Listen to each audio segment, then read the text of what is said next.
Hi, and welcome back to Hey Doc, What's Up?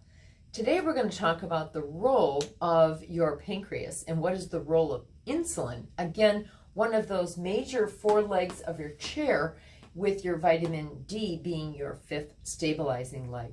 So exactly what is insulin? Why is it a hormone and why is it so important? How is that separate from things like, am I diabetic or not? Well, remember, insulin is how you handle your blood sugar. Blood sugar we need to have our brain work correctly for us. Our brain loves fat. It is actually 90% fat, but it runs on sugar. So that doesn't mean you should eat sugar all day, but it means that your body needs to have carbohydrate, whether they are the better nature-made carbohydrate from your fruits and vegetables, or whether they are actually man-made carbohydrate, which is your simple sugars, which can get, if too much of it is in your system, can get you in trouble, okay? So more importantly is, how does your body handle those sugars?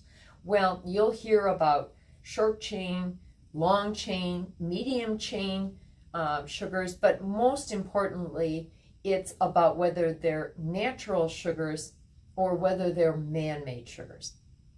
In particular as well, it's whether or not your doctor understands the difference between where the lab says your sugar is high versus where it is best for your brain.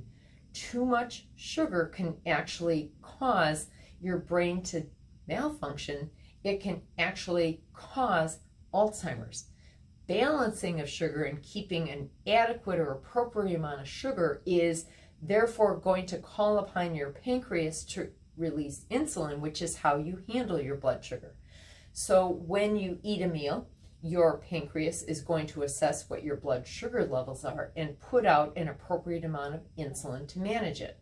So what is an appropriate amount of insulin? That's the best question in the world, because any lab is only going to give you the number that is appropriate for males. Why only males? Well, remember, it wasn't until the 1990s that women were even allowed to be in research studies. Isn't that crazy? So all studies and all results were based upon males.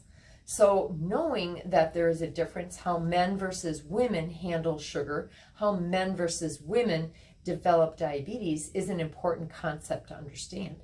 So also understand that this country has a very, very high tolerance for what they're going to call a diabetic state or a pre-diabetic state. So a diabetic state, according to a lab, is going to be considered anything with a fasting blood sugar greater than 99.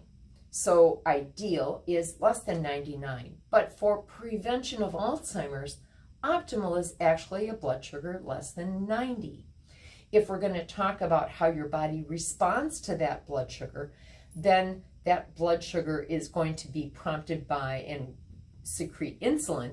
So your insulin level for males is actually on a 4-hour fast, in the lab less than 24.9, but ideal for prevention of Alzheimer's for women is actually less than 15, and ideal for men and women to prevent Alzheimer's is actually less than 4.5.